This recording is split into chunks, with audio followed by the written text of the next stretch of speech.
Good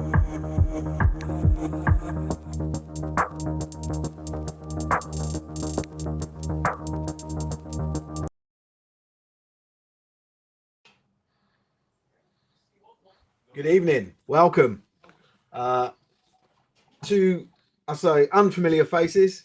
So Vic and I have taken over. We are hosting this evening's show, and it's because both Micah and Oz are unavailable for. They're dossers, yeah. They're dossers, yeah. They're not unavailable, just dossers. But yeah, so they did ask, can they move it to Tuesday? I was like, nah, it's a Monday thing. I'll do it. Yeah. Vic's available. We're cool. So yeah, and I'm Steve. Most people know I am, and I'm joined by none other than the top boy himself. Come on. Those of you that know that reference. Come on. Evening, Gary. Evening, Gary. Nice to see you, mate. Hey, Gary. So yeah, there's a lot to talk about. No comment on Micah's status at the moment. I should actually say what's happened is Oz and Micah got into a fight. Not with each other, but they were together, and they had to fight with 3 women in a bar. And then the boyfriends of the women turned up, and then one of them was a police officer, and then they had an altercation, and so they're both locked up. Warn them both. Basically. Warn them. No, so such is life. They'll be back. Amen. You got us now. You know, the show must go on. But yeah, so. I'm going to do an early warning. We're probably going to go longer than a normal show because we like to talk shit, and I look what I do, and it's usually my fault, and I bring stuff into it that isn't normal rundown stuff, and I intend to do so today.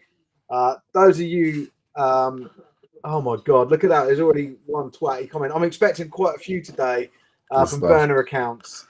Keyboard warriors. Yeah. I'm looking forward to today. There was, I mean, Vic and I didn't have much of a pre-show chat, and I did that on purpose. I didn't want to get into subjects and what we're going to be talking about. So the one thing I did want to check, I'm just going to get your live reaction now, Vic. Are you aware of this Chester incident? I saw it on my feed. It was top of my feed when I checked my phone, and the video's got so much of. I thought it was a still because it was so much poised at that one point before the incident. I read through the thing, and the actual incident hadn't happened yet. But I'm literally got it on my phone here now. Obviously, as you're speaking, I was just kind of catching up on the page. But yeah, well, I'll show it. But yeah, I just want to talk about that. That's reading all that, because I'm thinking, hold on a minute, what are we doing? Like, we're American footballers.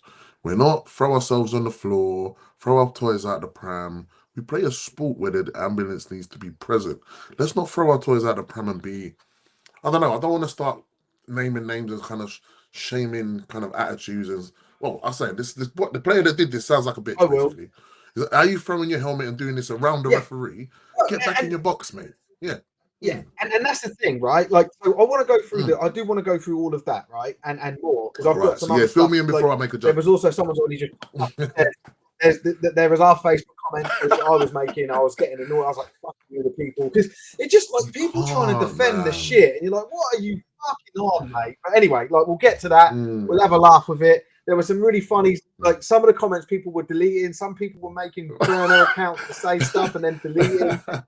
And mate, there was one comment that's really funny that got deleted. I screenshotted it, so I've got it, and I'm going to read it out because it actually gives you an insight. You're like, what the fuck? These people have got like something wrong with them. Anyway, but there's other stuff to talk about. And so I've got a few other bits of like news throughout Britball to talk about. We will. I've got a couple of subjects that I want to just for us to chew the fat over, Vic, and then the normal stuff, right? So the picks, the results, the what's coming up next week and what we're live streaming and whatever else, right? So normal stuff. However, just before I hit live, you said to me, Steve, I've got you said only one, but you said you've got something for me. Yesterday, I was fortunate let's hear it, Vic. To do an extremely impromptu interview with an NFL superstar of the future and possibly the first UK Hall of Famer to come out of the NFL. So who is the leading UK attendee in the NFL rosterage at the moment? Yeah. UK name. Who's the guy at the moment? Well, if you're talking about, are you talking about a former Britballer or just someone from the UK? Well, technically, he was a former Britballer for a short time. Is this so? It's either Obada or the dude that plays line for the Eagles, and I don't know his name. Malata, the Aussie, the Samoan guy. No, there's. Who's the other guy? Isn't there any? I thought there was a British guy that played. Maybe I'm Line for getting the it wrong. Eagles. No, he went IPP, innit? He was IPP, but I don't think he was a Brit. Ah, But right. obviously, he would have come via here with the IPP and then gone over there. Gotcha. Okay. Are you hedging your bet, or you want to go for one? I'll go for one. I don't see it thinking Obada is a Hall of Famer. You think he is a Hall of Famer or not a Hall of Famer? Maybe not. You'll I don't never think get he's. that. I don't think he's. Well, if got there's a Hall of UK Fame Hall of Fame, stats. he'll definitely be one of the first guys in there. Yeah. Oh, yeah. Obviously, If you, sorry, he'll British never be Hall an of American Fame. Hall of Fame because he's not an American. You know what they're like. But Right. yeah. So who you think will be is out of those two that you've put up there? Which one? I've kind of given it away now. Oh, Obada's the man. Like I love him. So I've got the to man, go the with him. myth, the legend, Mr. Obada was at a practice for a team that I'm associated with. I don't need to name the name of the team, but he just so happened to be there. Yeah. I interviewed him on behalf of the team and behalf of the fact that I have a little bit of a relationship with him now because I met him at a Britball game. Again, I don't need to give too much details. Shook his hand, and I was just like, he was so warm towards me. The first question I asked him was, have we actually met before? And he said, no, we never met, but we're just bro. And I was just like, you know what? Just a nice. And you know what? When someone opens with something like that, I'm a fanboy now. 100%. Yeah. I got him to sign a pair of gloves for my son and my daughter. Again, they're in the tucked away. One day when my son's hands are actually big enough, he will wear them, score a touchdown, and obviously I'll keep the little card. Mate, imagine that. It's been manifested. It will happen. Yeah. And my son's actually got a pair of gloves in his size at the moment of that same set of gloves. So obviously, once he's of adult age and adult size, he'll wear that pair. Obviously, I'll put the card in a frame somewhere.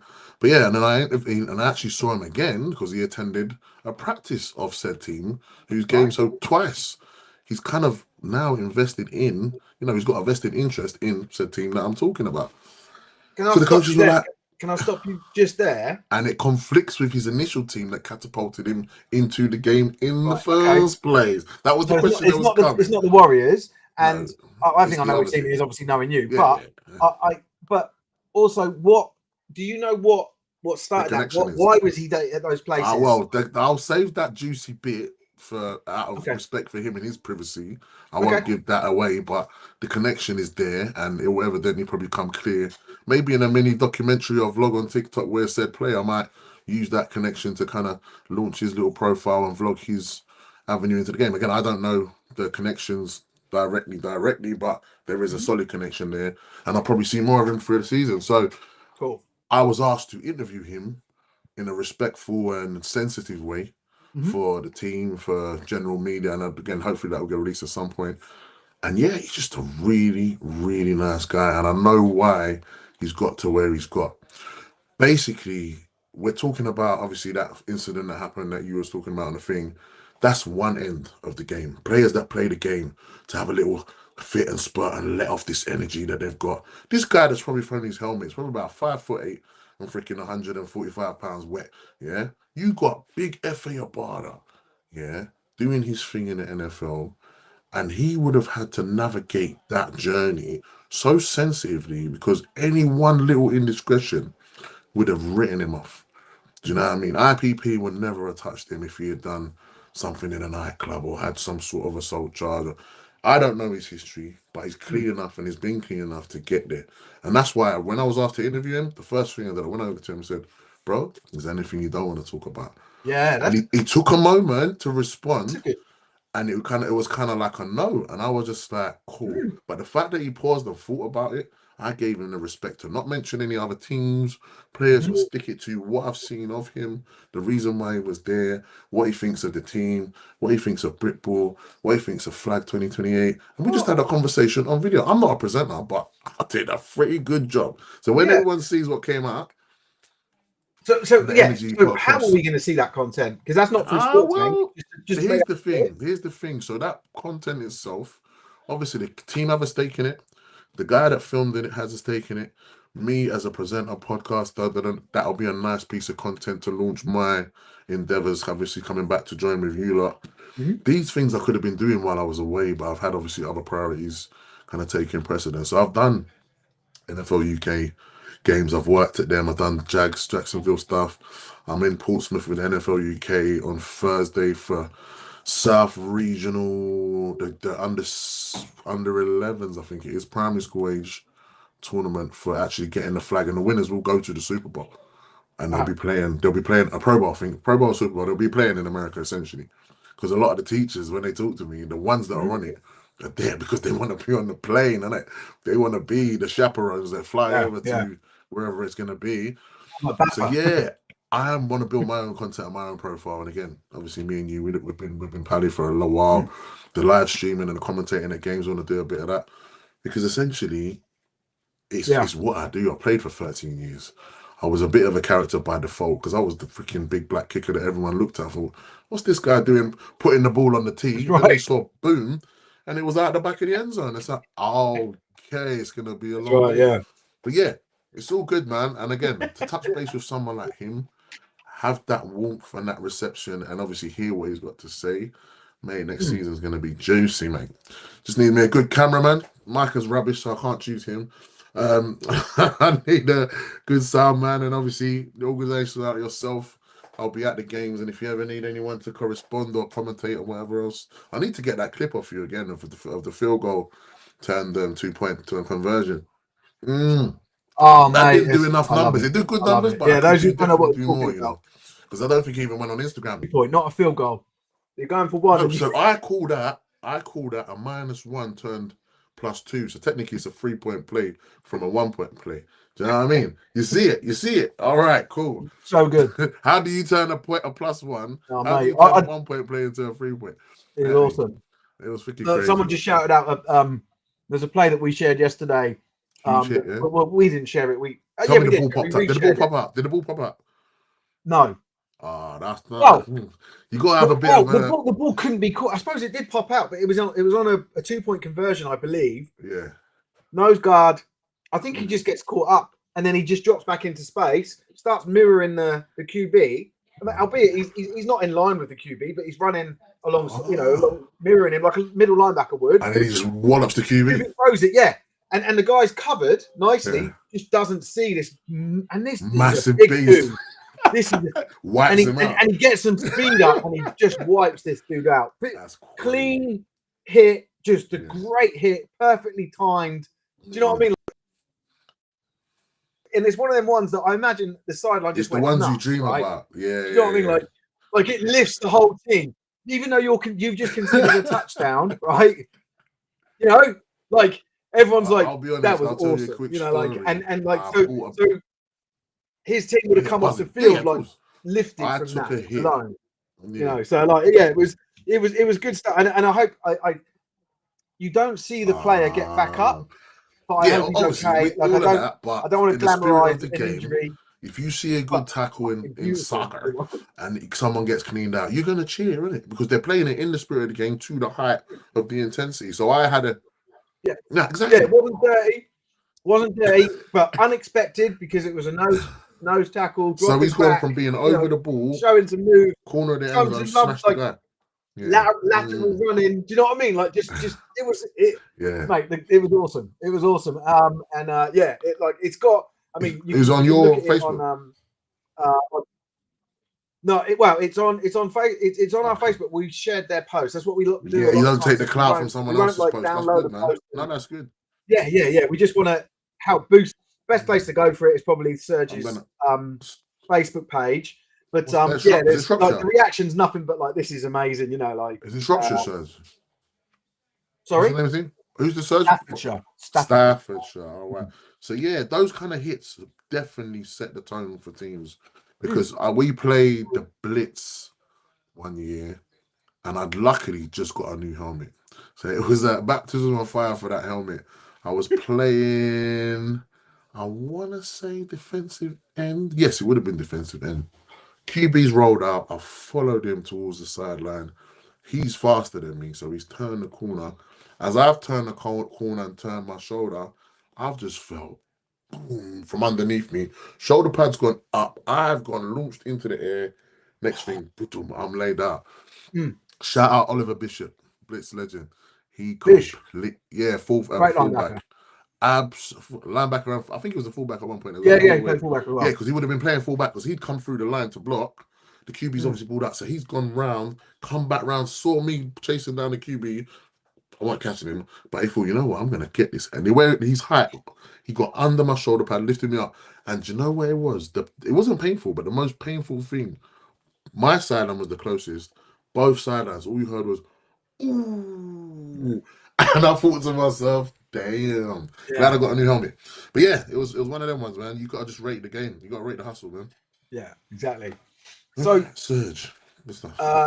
So what have you got any indication of when we may be able to see some of this content that you've created with so FA? what's gonna happen is it's the practice between game 1 and 2, maybe after game. If they do it as a prequel to game 2, because he just talks about the areas in which the team should be able to that might need to improve, because we won the first game. Well, we haven't actually been attached to the team officially yet, so that's why I'm being a bit sensitive. But yeah, they won the game by 1 point. Absolutely amazing game in terms of the tension in it, the quality. Again, a bit to be desired, but first game of the season for both teams, it was kind of going through the motions. And so we comments on that. So essentially, I don't know whether they'll wait till after the second game or maybe use it as promo before the second game. It's down to them and the media team to kind of seize that and use that sensibly. Because again, I think if anyone following any Olympian staff and the Olympians page, they've shouted him out. Yeah, they've shouted him out already. And again, I saw in the comments. He deserves a shout out purely for the fact that, again, he was there quietly. If not for the fact that we were in Canterbury and he was a big black man in Canterbury, I probably wouldn't have spotted him. He weren't making no noise. We were having a little bit of a trainer clash because he had some nice stylish kicks on. But yeah, he was actually actively coaching in the session. He was doing some of that stuff. Shout out Andy Tyler. So Andy Tyler is a Warriors, Olympians legend that sadly passed away, and he was a knife fighter. So he does all that handwork stuff. And literally, the move that I saw him put on the guy, straight away, I thought, man, that's what he used to teach us. Getting behind the elbow, driving the arm up, getting underneath, going for your target. And I saw him do that one move, and mate, it just hit me there. So yeah, literally, it's an alumni, isn't it? Anyone that's played the sport or gone to war with their brothers, come out of it, win, lose, or draw, you remember the hits, you remember the coaches, you remember what it feels like to be shattered after practice, coming home and passing out, and then going to work the next day with all the pains and aches everywhere. That's the game. Do you know what I mean? Yeah, well, it is in the UK, certainly. Therefore. So I want to get on and look at this. So I want to talk through, show the clip, and then I'll talk through it as well, right? So cool. Oh, the flippancy, yeah. This guy that threw the helmet. Oh wow, that's your guy, yeah. Player of the week, this guy. No. Oh, so yeah, this is the. We're doing the helmet one first, yeah. But this is the guy that the hit, yeah. And that's the dude on the deck. I think he's actually getting up from that hit. Jesus in that picture. Christ. But no, I'm not going to show that one. We don't need to show it. They need to go on the page and watch it. That's quality, man. Right, let me see if I can get this thing shared. Give me a sec. That's quality. Make sure you go watch that stuff. Mate, quality. Let me like it. Actually, that's rude of me. That's rude of me to watch it and not like it. Number 70th like. Jesus, that's gonna get shared as well. Right, let me see how I can. I'm just trying to get the best. Aha! All right, I haven't actually seen it properly yet, so this is my raw reaction. Yeah. Right. That's clear enough, right? So refs in the middle. You can see the ref there, unsportsmanlike, right? That's the unsportsmanlike. All right, he's called it already. And then the next thing you see him do is the ejection. This is the thumb over the shoulder. Oh yeah, is it a second one? This is a second unsportsmanlike. Yes, exactly. You got it. So that's my assumption, right? That's what's happened here. You can see fourth quarter, 22-0 down at home, right? Jesus. Wow. Fourth quarter, 22-0 down at home. Right, so they're peed off basically, yeah. You can assume that, right? Now, number 21, you can't see his number here, but he's in that huddle and he's near the top left of it, right? Nearer the referee side, right? Yeah. You'll see him shortly, right? So that's where we are with this, right?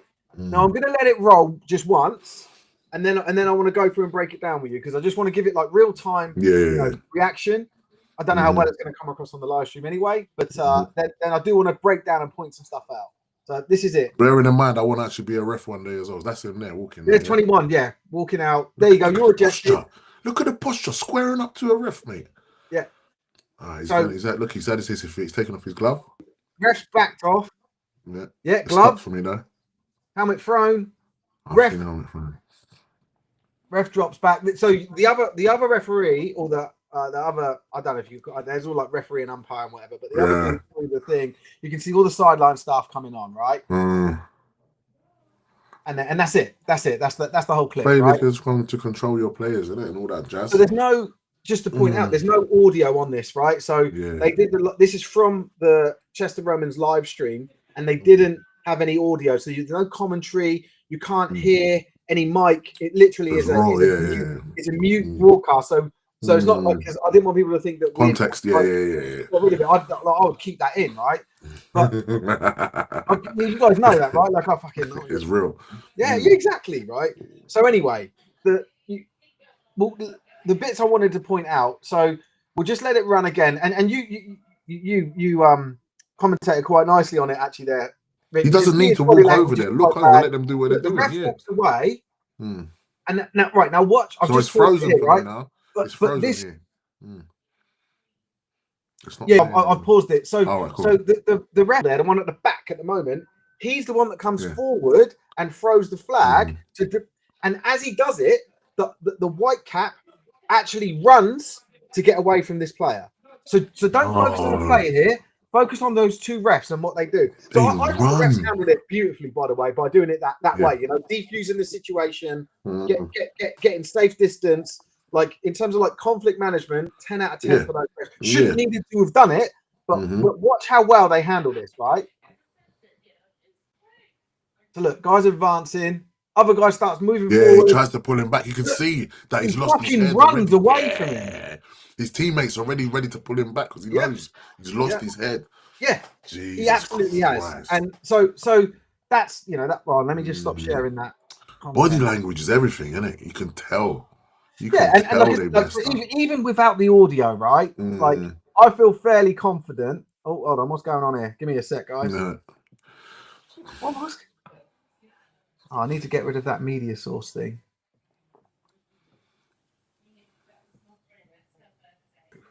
There we go. So even without having the audio on that, I feel confident based on just body language of everyone. The unsportsmanlike, then ejected, gloves coming off, helmet off and thrown, referees feeling threatened. Feeling threatened. The guy at the back had to hustle to get in front to address the fact that that separation. It's clear this is a hostile approach. He was the one ejected, right? Yes. 21. So he's reacted to the ejection. Yeah. Oh, so that was his reaction to his rejection. That's awful. And his ejection. Sorry. So it's what's that? Enthusiastic. Mate. Well, so what I've been dealing with today on our Instagram and our Facebook posts, and I'm not going to go into loads of it, right? Because it's all there and quite self-explanatory, and I'm quite unapologetic about it, right? So my caption, so the caption that I put on the post was Matt Hindman, number 21, defensive back for the Chester Romans, gets ejected in the fourth quarter, Alphas. He is then seen advancing towards the referee whilst throwing his helmet to the ground. This action draws an additional flag as the referee can be seen retreating from the area as Romans players, coaches, and staff intervene to remove the player from the field. Right? That like for me, that is as neutral language. It's factual. Without you got abused for that, for stating the fact. Wow. partly. The other bit I got so with that you get a caption when you post it, right? You add a caption. My caption said, "Hopefully the club and league come down hard on this player." I stand by that, right? I stand by everything that we fucking done, right? And we had people in the comments of both platforms. We didn't have anything on Twitter. We never really do. Like one trying to attack us, saying that we were wrong to talk about this. We like one guy said, "Oh, you wouldn't even talk about it if you didn't know about it." I thought, "Well, yeah, you fucking dickhead." Like, "Oh, you're a media outlet. You shouldn't be doing this." And you think, "Well, that's exactly what we're here for." So let me just talk a little bit about how I run Sport Tank and how I've run Gridiron Hub and how I've run Gridiron Memes before that, right? Always, right? And so the underlying thing that goes through my head when I think should I or should I not doing something, not that came across in this, but with things like the GB head coach decides to accost a player and then weeks later drags another player who's injured off the field. Yeah, I have to think, is that the right thing to post it? And what it comes down to is this right for the sport? And I don't mean is this right for the sport in terms of PR. I mean, is it right to post about this if it's a negative thing to get rid of it? And is it right to post about it if it's a positive thing, obviously, to encourage it, right? And so, there's been multiple instances where we've posted controversial things over the years. GB women's thing, which people still moan at me about and say I made up, which is hilarious, even though Baffa admitted to spending 70 grand trying to create a super injunction to stop me talking about it, which is a fucking joke, right? There was so many things that over time we've done, and the way that I approach it, just so you guys all know this exemplary behavior is this the type of behavior I want to see in the sport for when my kids, if they want to, start playing it. That's it. Right. And that's how it's always been, prior to me having kids, it was just about, upholding the standards and thinking like what's right and wrong. Right. I'm assuming he wasn't a captain though. Was he not a captain? I don't know. He could be. I don't know much about him. I know that he was. So I've been sent lots of information about him.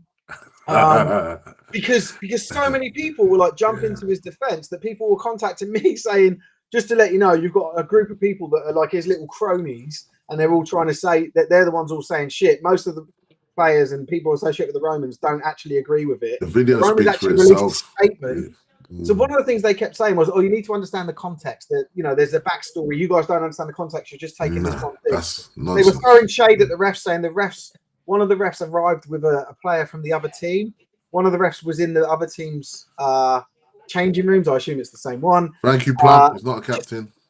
I'm cool. surprised. No, he wasn't. So yeah, just crap, right? Yeah. Now, forgetting all of this fucking shit, if you get sent off and you are angry, I've been sent off and I was fucking angry about it.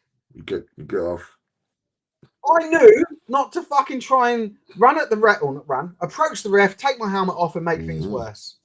You take it, right? You take the bitter pill. If there is issues with the referees and this conspiracy to make the Romans get a loss at home or whatever these people seem to think, and I'm not saying it's shared by the entire Romans organization. You deal with it through other channels afterwards, right? With evidence and a proper investigation. The fact that you think that has happened, right? Let's say you genuinely believe this has happened. So there's corruption. It doesn't unlock for you the ability to now go and smack a ref. Let's not go. The ability to do that to a ref, right? To make him feel intimidated to the point where they have to retract and you draw another penalty, right? That's my, so all these people saying all this shit about there's a wider story. It doesn't fucking matter. Regardless, yeah. I've seen what I've seen, right? If there's more to a story, quality. I'd love to hear it. We'll talk about it. We'll post about it. No problem. But as far as I can see, from what I can see, I've seen some fucking idiot go for a ref. Everyone on his team, including the other his team sideline staff, doing the right thing and pulling him a fucking way from it. Good shout, Martin. Again, I didn't see it. What's Martin said? I'm glad. It's basically said threatening behavior. It's happened previously. A player punched a red official. Police were informed. That player lost his job, and that is what we do when we're talking about a sport where, yes, violence is on the table, but within the whistles. Obviously, we're talking about officials that are controlling the game. If the officials are controlling a game and protecting, the safety of everyone involved on and off the field to a degree, don't have a player that flouts that because it's not gone his way. Do you know what I really don't want? And again, this is another thing about pushing the right messages and doing the right thing as our, the entity that we are and the influence that we've got and the audience that we've got. I don't want the fucking refs to think that anyone is against them in this. I want everyone. I would like all the refs to understand. We're fucking with you. Like, this is bullshit. We're embarrassed by it as players or representative members of BAFA, and we fucking we love what you do for the sport, and we want you to stay involved. Like I would hate to learn that ref or someone on that crew is like, fuck this, it's not worth it Sunday. Like and drops out of it, right? So Martin said, thankfully incidents are rare nowadays. But they do need to be profiled. And I hope that by shining this light on it, that it becomes even more rare. And this guy gets fucked off out of the sport. And anyone that fucking backs him, for that matter, I know that's probably a bit, OTT, but I don't understand people. Like, even if my mate did this, right, I would still be like, you fucked up. You're gonna get a bit of a shit for this. Or someone anonymously has said, do you not think punching someone is a bit different to throwing a helmet? I did say that immediately after. But yeah, thanks for commenting. I'm gonna text you. What I will say right now. Sorry, go on. What I will say right now, right, is I've had. You can look at all the comments. I had these arguments in the chat with different people and shutting them down, and like their logic is always flawed, so it was very straightforward to do so. And I had a bit of a laugh doing it.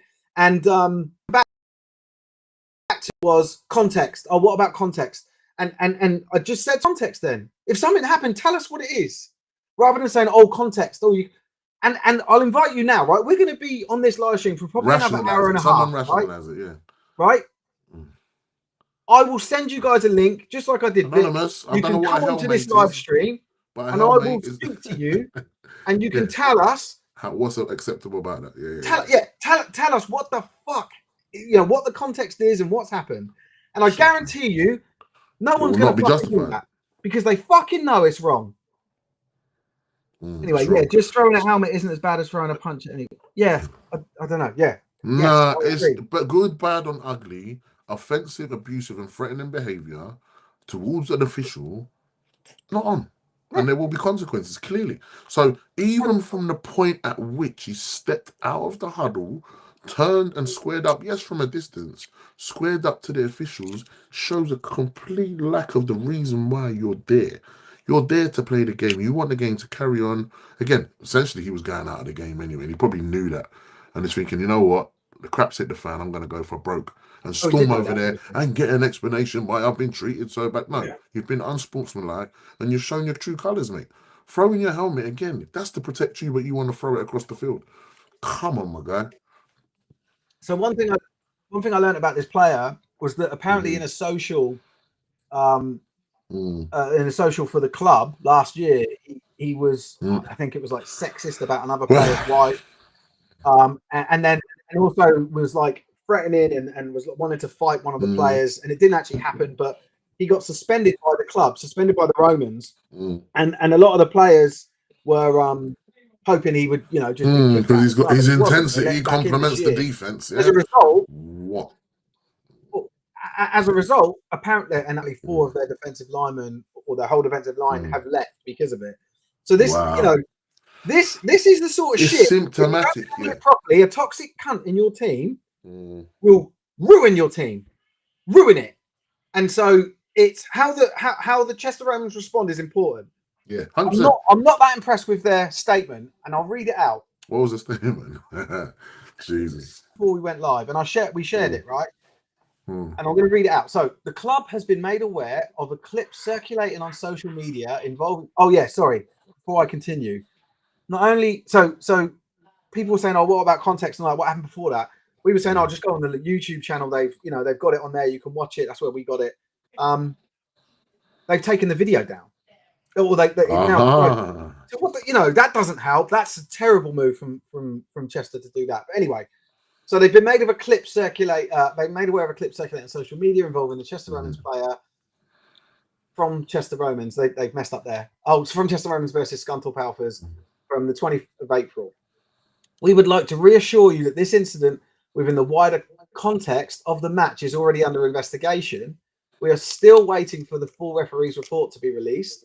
But once this is available, we'll be actively working with BAFRA to identify and review any factors which may have contributed to this, along with working with our club members internally to prevent any future incidents.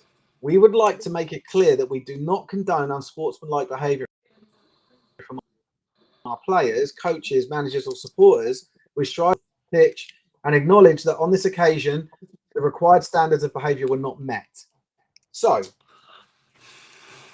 here's the bits I don't like about that. One, they don't mention anything about behaviour towards a referee. They just say unsportsmanlike behaviour. Well, that's a penalty in the game. No one likes unsportsmanlike conduct. That's why it's a penalty. Whatever. But this goes beyond that a bit. That, right? This is beyond that.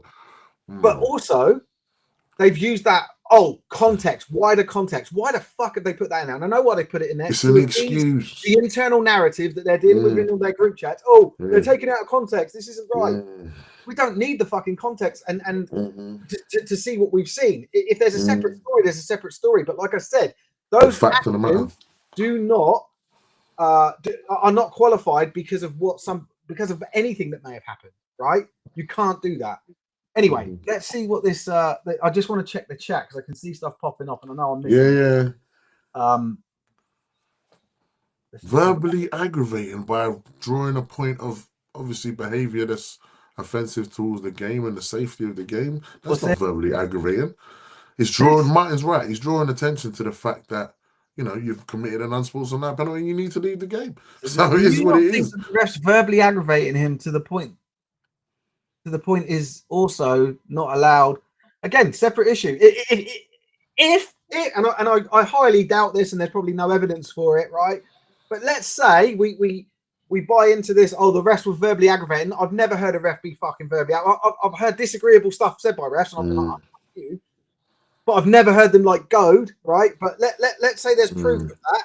It still doesn't justify the action of that player. Exactly. That's the fucking point. And that's what these Romans guys and the guys that are backing this dude are completely missing the point on. It is an Do you know what speaks volumes for me is that you didn't get one coach or his positional coach run on to pull him back. There were multiple people that could see it was going to go off and he was not going to stop until he was removed forcibly by his own team. You know what I mean? And that for me, and then the guy that earlier spotted it and ran to kind of pull him and get in between. You're talking about a hothead that just got too hot and needs to be reprimanded for it, so this stuff can't happen again. I was refereeing a flag tournament.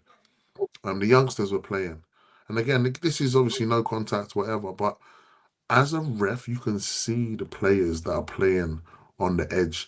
This young boy, he told me he was a centre defensive mid in soccer, in football, so he's used to having the game in front of him, being in control. And to be fair, he was an excellent player. He was leading his team as QB, running the game, but he was starting to exhibit behaviours that made me realise that he thought he was actually running the complete show. So after the play, if the ball was anywhere near him, he'd pick it up, take the ball back to his huddle with him. And I just think to myself, hold on a minute, guy. So I had to keep calling him. Yeah, ball please, mate, ball please. Yeah. I had to call him like 3 or 4 times because I'm thinking, big man, you're not a ref, you're not an official, so don't try to keep imposing yourself to the... Did I eject him actually? No. And he ended up getting taken off in one of the knockout matches because his coach realised he'd lost his head, didn't it? So it's a situation where as an official, you know the characters that you need to check early on or keep a handle on because they will lose their heads. And obviously these refs have seen that this guy was agitated enough to threaten them physically to the fact that they actually moved back. What if that helmet had hit one of them? Where would the conversation be then? Because they're not wearing helmets, they're not wearing padding. If that hits one of them in the knee and they're on their ambulance, what are we talking about? But then, like as most people have, as a few people have said, the referee will tell us more. Was the player what was he sent off for? What was their stuff leading up to it? Like the refs are going to go for it, right? Which is abuse their power. Wow. I didn't think of this, Martin. If the aggravating verbal from the player from the ref is announcing the player's disqualified, then fuck off. Exactly. That's what I was saying earlier. If that's what you're getting exactly at, what I was saying earlier. Jesus Christ. And then someone had said, can we focus on what happened, not other things he's done outside? No, we can't. This is to do with football. It was a social event attached to his football team, and he allegedly, from what I'm told, got in an altercation, was using sexist language about a teammate's wife. Fuck Yeah. that. Like, So yeah, no, I'm obviously, going to talk about it. Hopefully, people send me more stuff. I'll talk about that as well. Yeah, look, accountability is fucking key. this sort of shit. This fortune dude has said, just trying to defend this guy, like mitigate what he's done. Shut the fuck up. You like again. I said to someone in the chat, you're on the wrong side of history if you're backing this dude up. Simple You're as that. playing a sport where you're allowed to express yourself. You're allowed to violently take another person down. Why go for an official? Take it out on the next rep. What are you doing? Anyway, let me not get personal about it because if the again, refs I'm have starting to abused their remember power, situations. do you think there should be implications or consequences for him if the ref? Yeah. If you can have evidence an abuse of power by an official who's trying to control the game, please show us. That's the same for everyone, right? Please show us. If anyone does anything wrong, then they should get in trouble. Just like this guy. We'll talk it out. Like two wrongs don't make a right. You know, like that's the fucking point. Oh mate, but yeah, I don't know, man. I think, and I'd love for someone to actually come forward with the evidence to show that this was justified behaviour. Again, if this guy's got something going on, allegedly, though, Steve, come on now, don't want you guys to get. We won't get a defamation case. I know all about defamation law. This isn't defamation. There's no defamation. And also, moreover, if you want to get into the legalities of it, people might say, "Oh, well, you don't right to the clip. We don't because it falls under legislation called public interest." So, but yeah, like, yeah. What are you leading me into, Mr. Steve? Lucky I'm working law as well. I've got a good lawyer. Don't worry. Let's see this shit. To talk, not on a scale of 1 to 10, how disappointed are you this week's clickbait is shaming someone's only had less than 50 viewers on the live stream? Hello, Germany. Hello, we've got Cameron. I don't know. It's a weird comment, but we got 95 watching it live. So you're obviously just watching it on YouTube, but it's on three outlets. There's 46 on Facebook. There's 49 on YouTube. On a scale of 1 to 10, 23 on. So we've got. We're disappointed with the guy's behavior, mate. That's what we're disappointed. But whatever. Like exactly. This is the shit. This is the shit that you get, right? They're trying to they're trying to dig me out for fucking saying how bad this dude is. This is keyboard warriorism. It's in. And it's not clickbait. I don't know why you think it's clickbait. This is something. It's topical talk. That's what it is. So yeah, again, I think that's his way of saying move on. But anyway, we'll talk about it as much as we need to. Keep commenting. And go back from there. Anyway, yeah. So in other news in Britball, and if anyone again, let me just say this again. If anyone wants to come on and argue this out with me with your stupid views, let's do it. Message us. I will send you a link, and we'll get you on here. That's it. And you won't have your little group chat to help you formulate your fucking message that sounds really good, right? It'll just be live. You lot have triggered, Steve. You will lose because you're talking shit. Anyway, but that's an open offer, right? And do you know what? It's not just open for this live stream. We'll do another live stream if we need to. Let's say Thursday. Yeah, whatever. If you guys, it could be 4 or 5 of you. I don't give a shit. Let the inquest Anyone is trying to stick up for this dude and his actions and trying to give us shit. Yeah, do you know what? Let's get him on here. Get him on here, mate. Do you know what though? Honestly, I thought about this. He may be like, "Yeah, man, I fucked up." You know what I mean? And then what would the trolls then say when he admits to fucking up? Get the ref. Oh, look at this twat. Steve is the type of guy to block. Sportain's got 1 T. I only block people when they start getting they lose the argument and they start getting it insulting, just like this really, but they're getting more venomous with it. That's when we block them. I don't mind having an open conversation. Silly what happens is people lose against me because I'm very good at stuff, and then they start saying that we're working for clicks and stuff.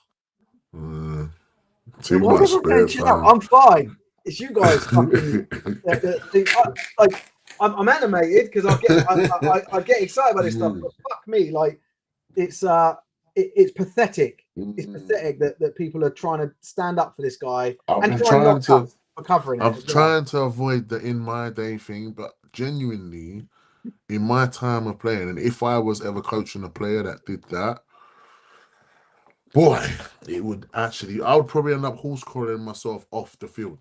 I would grab him by the back of his pads and say, "You better go and get changed, because if I see you in the change room after this game, pun intended, you'll get just down in front of everyone verbally.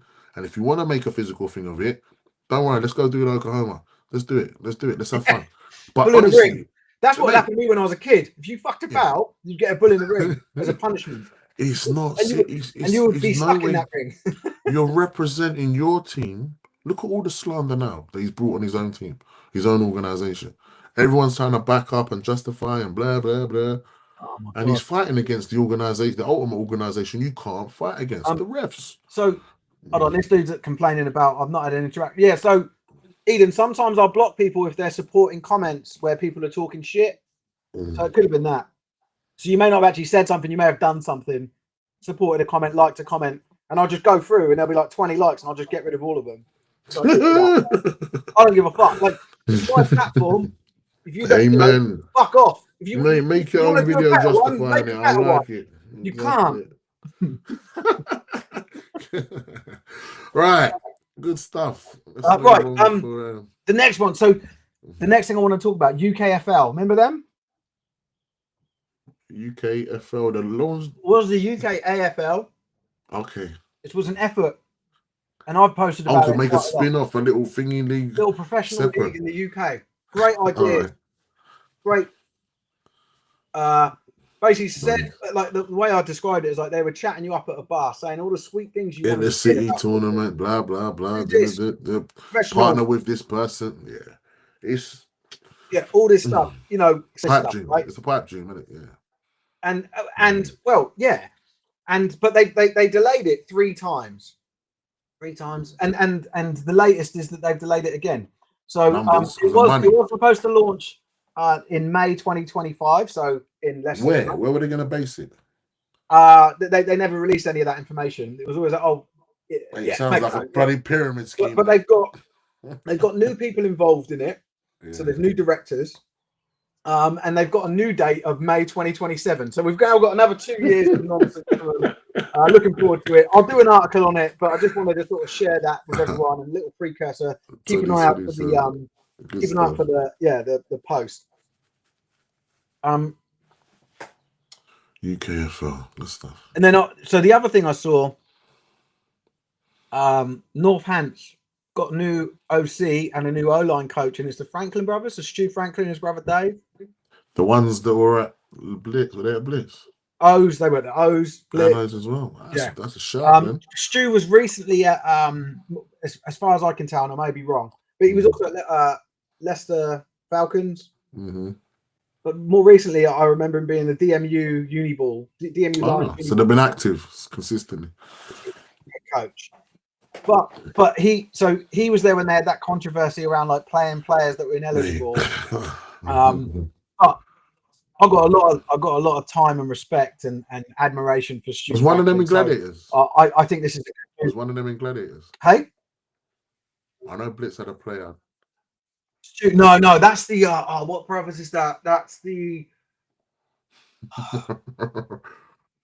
I know they got a few names went through Blitz, didn't they?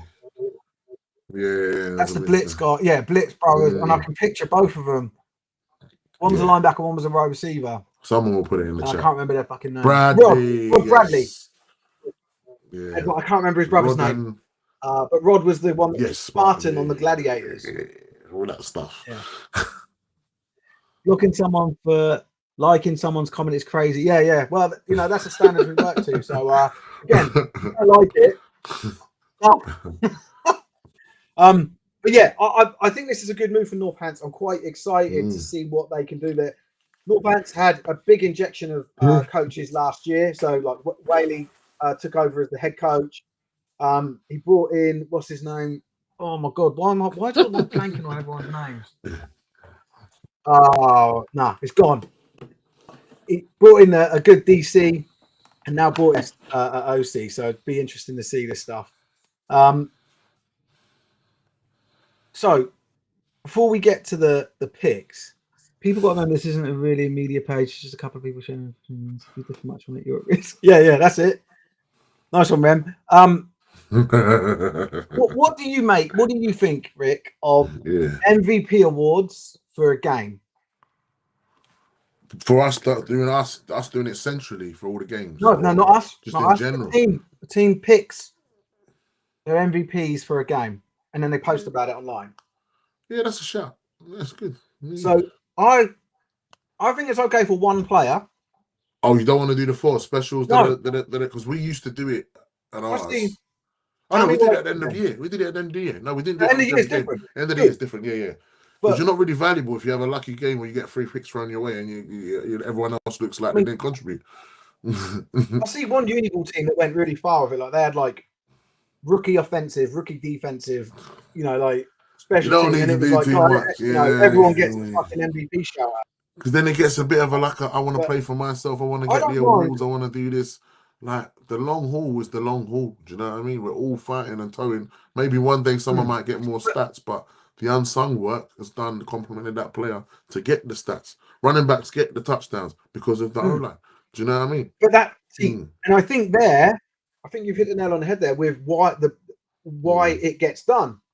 A lot of teams don't do stats, so you can't just post up and say, well, oh, here's the stat, here's the best tacklers or whatever. Maybe for games they that don't you're keep it. at and you can see the big picture, not just the stats. So obviously we're looking at games objectively. So we'll be watching the game and running back might get crazy yards, but you've noticed the right guard has absolutely torn his side up. So then you can say, look, for me at this game, someone who stood out for this game that we're profiling this time on our live stream, I'm picking out this guy as my guy of the game. But saying most valuable player for one game is it's a bit of a reach because a lot of the sport is down to how the chemistry of a unit and an actual lineup pans out rather than one person's performance. That's a good point. There might be standout plays, so that's why I prefer point. playing a game or something else rather than as you say valuable player because do you know what I mean? It's a bit crazy.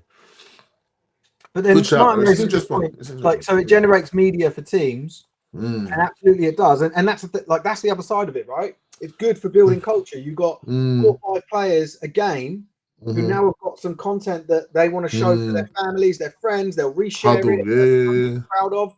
So so there's definitely a good side to it. But I think it's a culture and I'm big one. On media, you guys know that, right?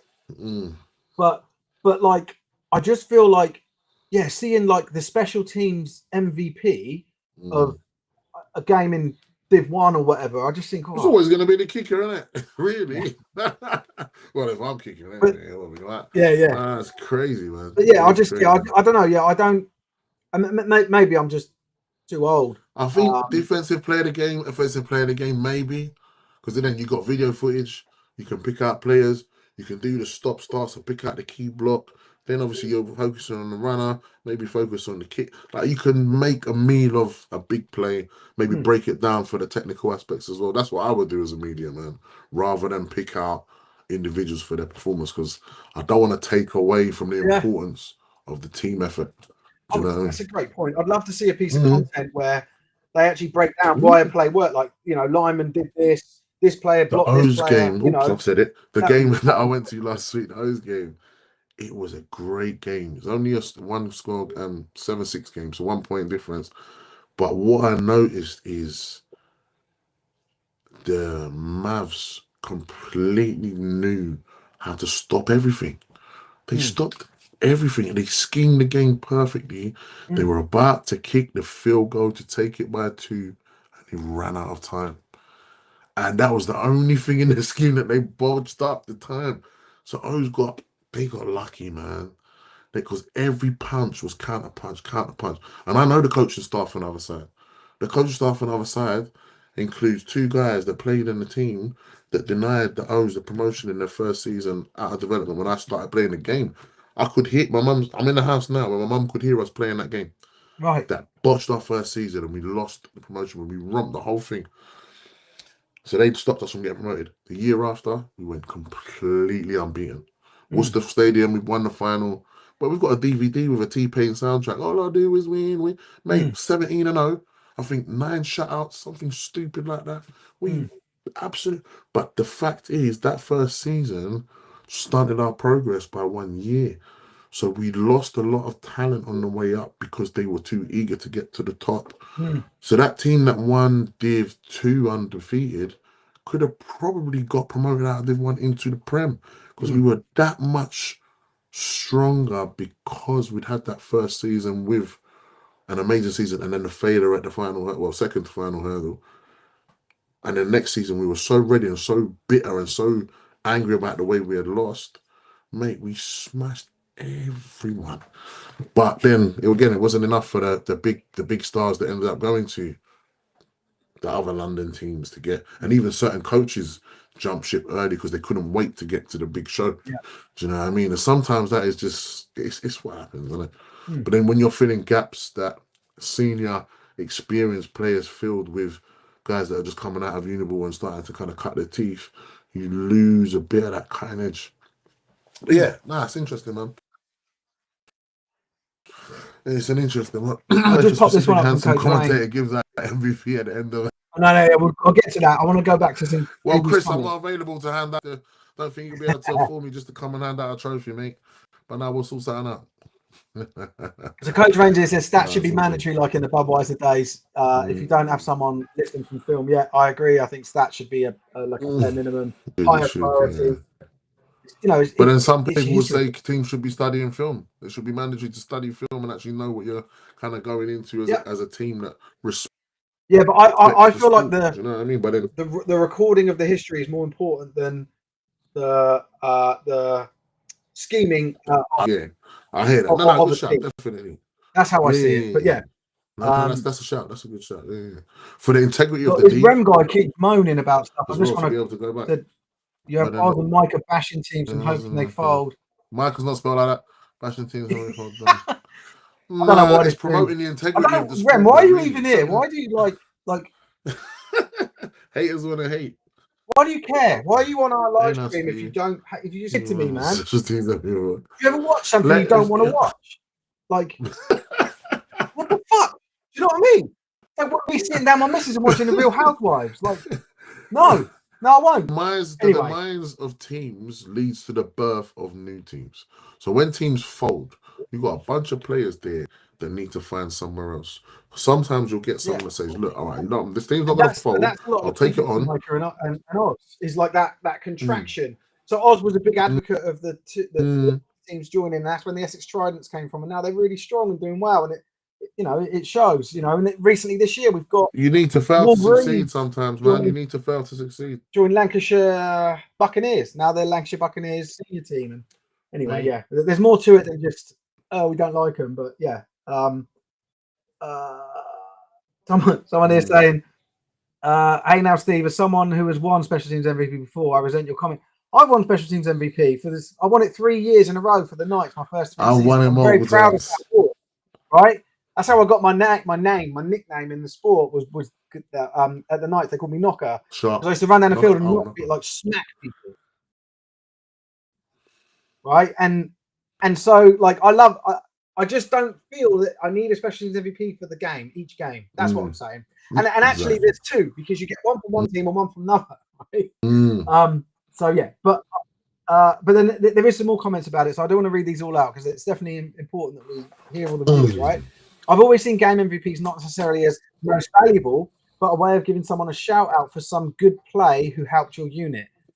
How O-line, D-line MVPs are cop-outs and shouldn't ever be said. That happens quite a bit, actually. But well, if it is a shout-out for good performance, then call it that. Don't call it an MVP. Like, maybe the branding of it would make a difference and you'd feel a little bit better about it, or I would. But, yeah. What's this one? No, don't worry about that one. I love MVPs. Tommy Lunchtime, this is. It's a hard game. And a long season brings confidence and effort to be recognised. And with that makes the team better as each player is trying 110% to make a difference. Fair enough. Like, I get it. Like I said, there is that cultural side of it, and I do get that. But it feels and in that whole, like maybe that repositioning of great performances from these guys rather than here's our MVPs would make it easier for me. Okay, cool. Should we start looking at the results and the picks? Yes, sir. I don't even know the results of the picks, actually. You go for it. Oh, mate, yeah, they're funny. It's it's week 3. I think it always takes 2 to 3 games for each team to actually play 2 or 3 games before you really start to get the shape of what where people are in the league, right? But yeah, let me just see if I can get this image up. I've got like so I don't know if you're aware of it, but we do like, as well as you guys doing the picks from the pundit perspective, we've started doing community picks as well. So getting the Oh, people perspective to of pick. everyone Yeah, else. that's a shout. Do you give a prize to the winner, the best one? Nah, Oh, fair enough. might do. I don't know. That's not the incentive No, of course not. It's that we're the doing. fucking. Like, Mm. love how the names. Would the UK betting scene take bets on Britball? But it's not professional, is it?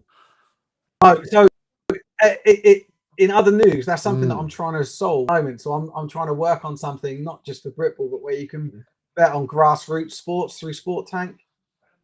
So I play competitive FIFA online, Yeah, and there's facilities to set up like a betting platform with coins. So yeah, if you want the Sport Tank members to have an account with some coins and then put these bets on their picks, and there is a way to do it. Obviously, I can look into whoever that builds the platform. But again, doing it without real money or actually getting people to pay money for coins to go into a pot or a fund for Sport Tank business can be done. But again, I don't know if a gambling commission, blah blah blah. no, I know all The about it. legals. I know quite a lot about it, and I've been looking. Yeah. So I've actually put like a business plan together, and I'm trying to get I've, investors involved now. So like, there you go. I'll take my commission off that, mate. There you yeah, yeah. Like, give me a sec. I'm just going to drop the comments because then I think you and I can be in the side. visible. Right. Yeah, that'll do.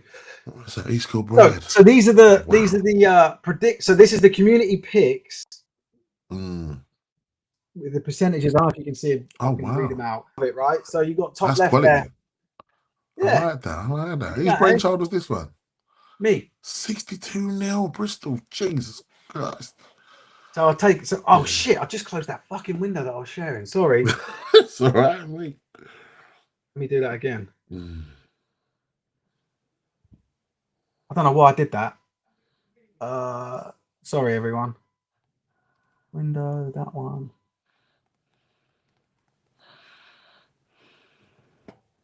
I was trying to get the leagues of the teams, but so you've got the Prem North the single Prem North game this week, which was East Kilbride versus Nottingham Caesars. So that was, I mean, looking at the predictions, 53% against 47, and the final score was 31-12. It's about right? Like that's close. Seems to be what everyone sort of expected. It does mean, and this is quite an interesting thing. Normally, the teams that get promoted into the Prem and the Prem South do pretty well, right? Yeah.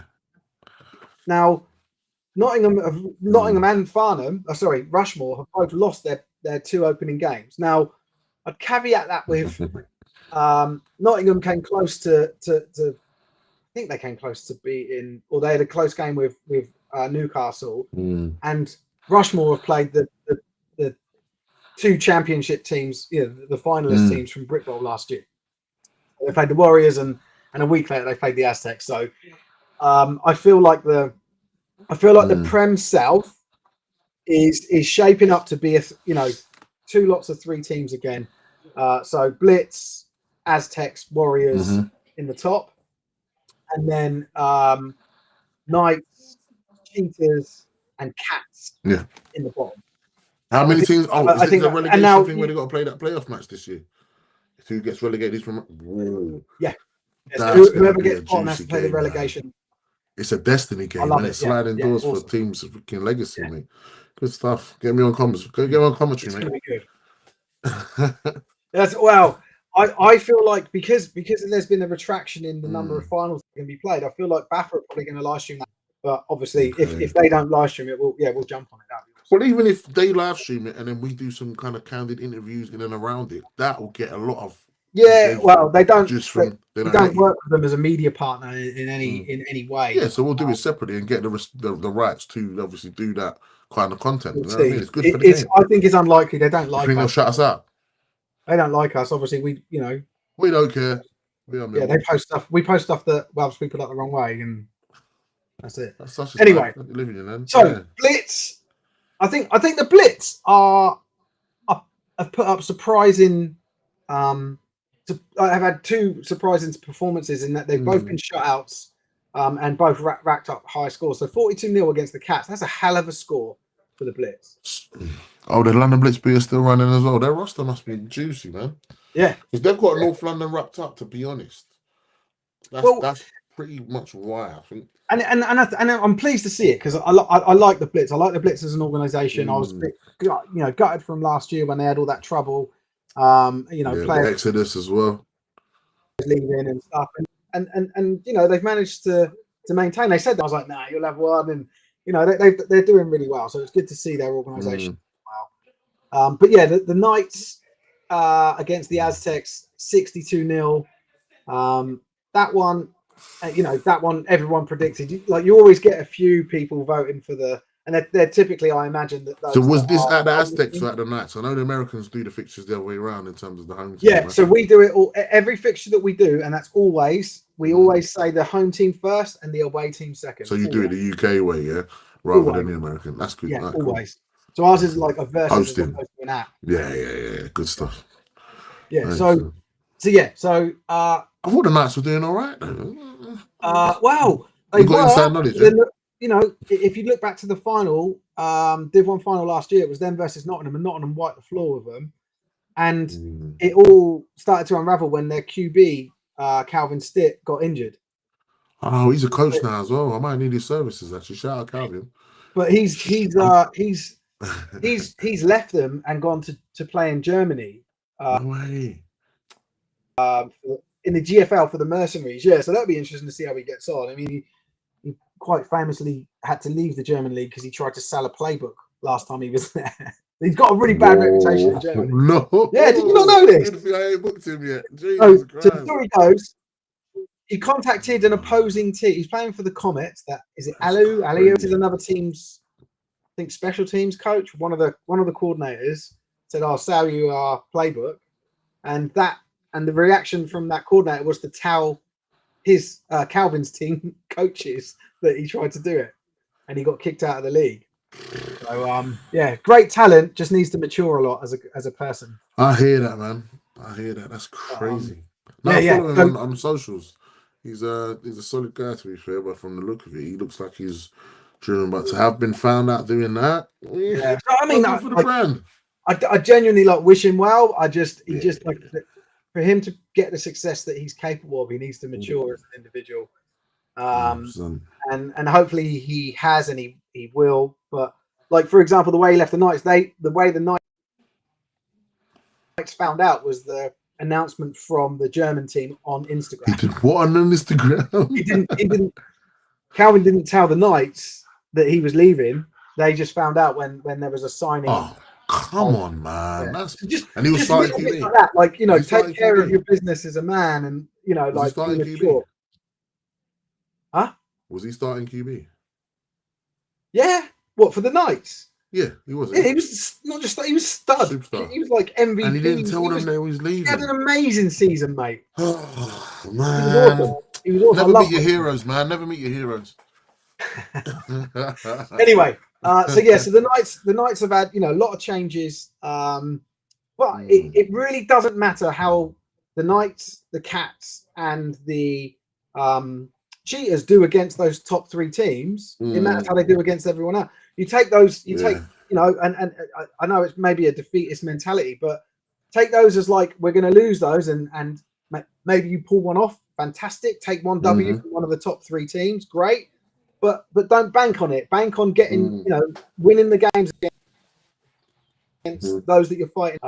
And then obviously, I feel like one of the best storylines is going to be how do the Blitz fare against the Warriors and the Aztecs, because they've done extremely well. That's the barometer, isn't it? Of where they really are they just going to be that third place? Like, are they just going to be, we beat everyone below us and we can't beat those two above us? Like, is that where they're going to be? But that's going to be quite interesting to see how that plays out.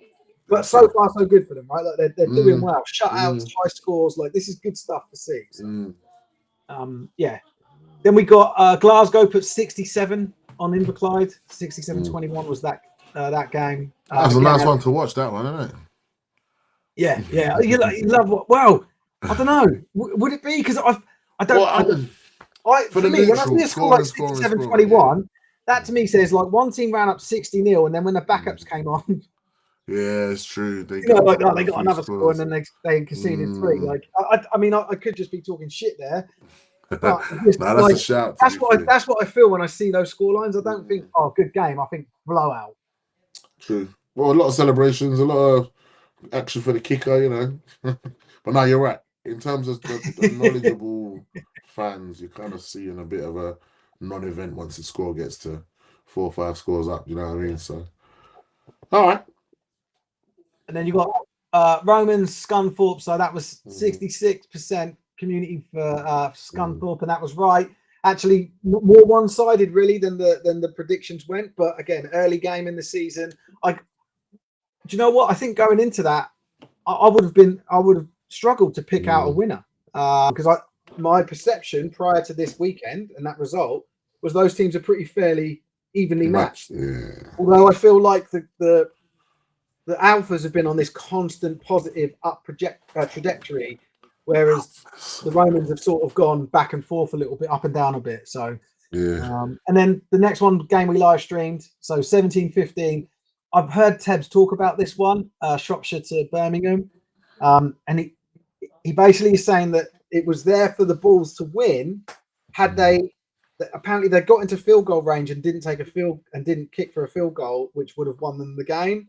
So they went for the run the play. I don't know Okay. loads about it, but he was quite frustrated with it apparently. And then we've got Renegades, Portsmouth. Yeah, I'd say that the result and the predictions are roughly in line: 20-6, 59% to 41%. Bang on. Wembley Stallions. I don't see this as a surprise package. I saw them play last Yeah. year and they were really good. And I saw them play in week 2 where we live streamed them against Sussex and they were very, very good. And I think they're an Olympians well, off-shot program, eh? you can't have a playoff contender because there's no such thing as playoffs in Div 1.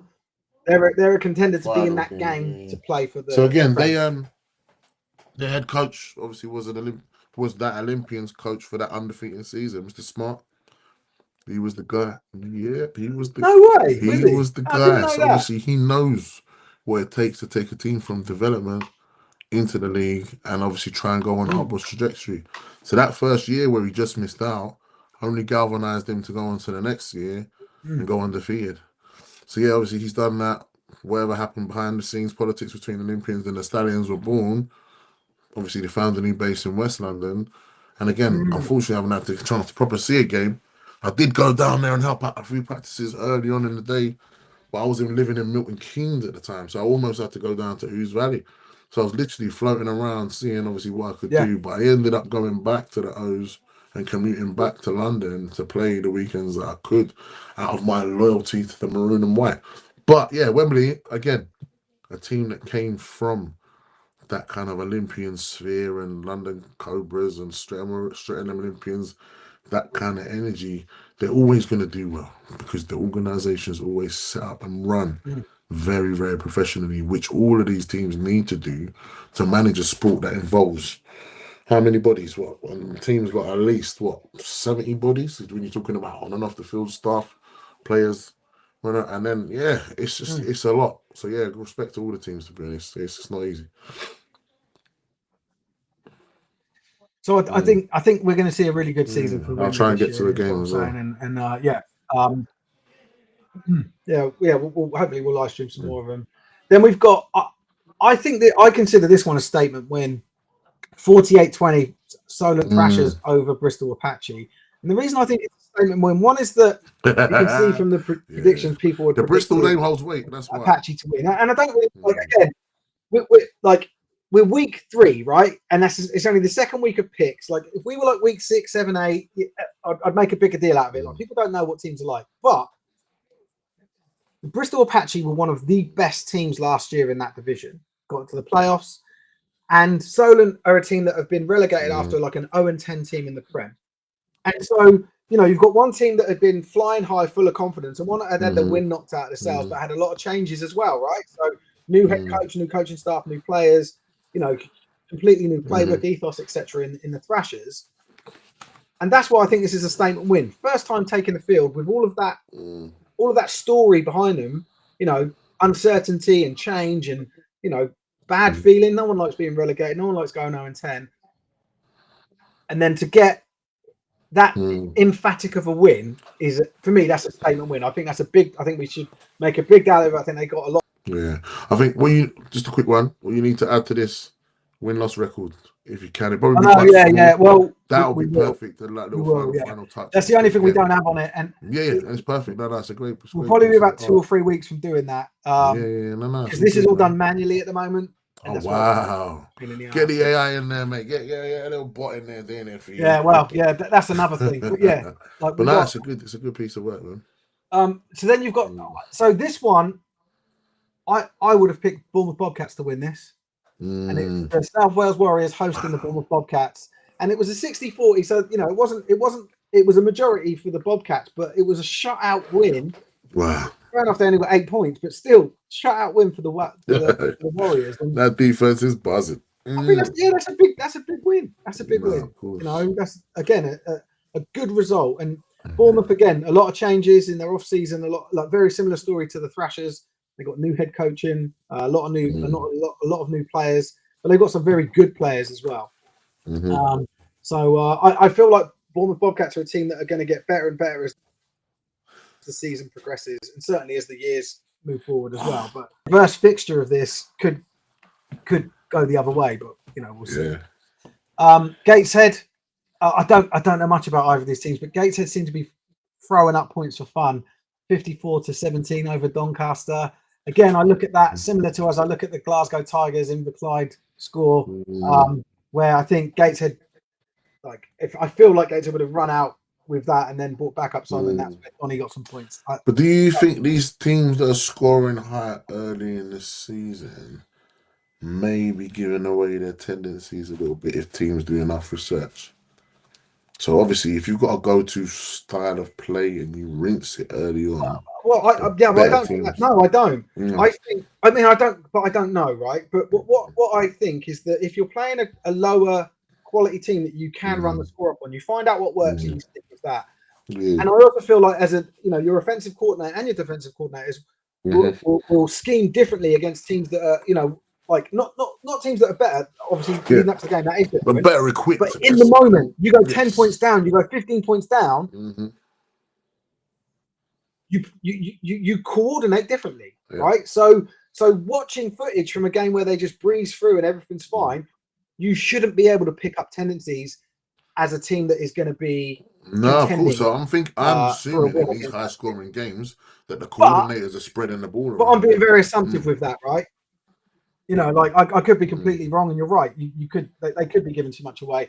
I'd like to think more they're a little bit smarter than that. Because I don't know, fucking dive right keeps working. Let's dive right until they stop it. I was extremely surprised at how well equipped the Mavs were, East Kent Mavs were to dealing with the Olympian scheme. Yes, there were a lot of drop balls, but generally, in terms of how the game was going, they were picking up on where the faults were. They were picking up on the nervousness. They were picking up on the fact that as long as they stopped the run game and forced the big pass, chances are there'll be a drop or 2 or 3 or 4 or 5. And they'll be still in the game till the end and they timed it to perfection, except for getting the final kickoff to win the game.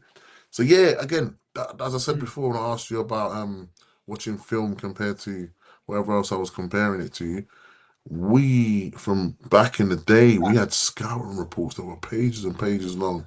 We did film study, and we were one of the first teams to kind of put that big emphasis and have the resource to do it. We had a coach in the stand with the mics at Crystal Palace National Arena when we played in the stadium. So we were kind of pushing it to that next level because, one, we could, and two, we understood the benefit of it. So yeah, again, you're talking about a sport that is, I would happily call it semi-pro. No one's getting paid, but then the teams are run as a business to sustain themselves in what is a very expensive sport to play on the face of it.